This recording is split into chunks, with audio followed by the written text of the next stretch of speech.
Syederalun gulungan awan berbentuk gelombang kembali hiasi langit Melabuh Jumat 23 Juli. Kejadian yang lebih dikenal dengan sebutan awan arkus ini merupakan fenomena alam yang biasanya terjadi sesaat sebelum hujan.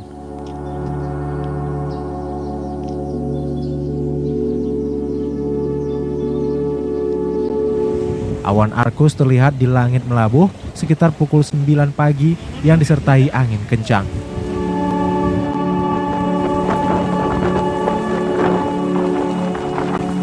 Fenomena alam ini hanya berlangsung sekitar setengah jam sebelum awan arkus hilang bersamaan dengan hujan yang melanda kawasan tersebut.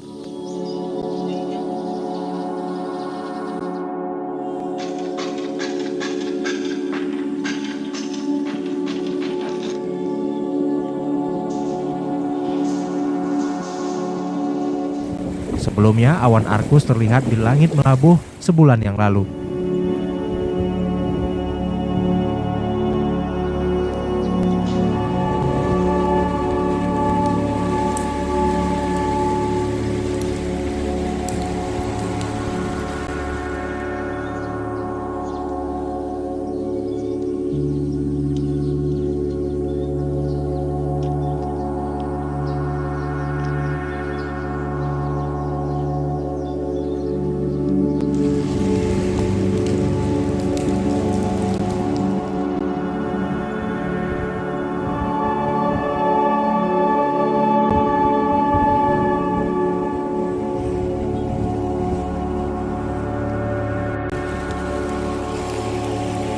Dari Melabuh, Yulham, Serambi On TV.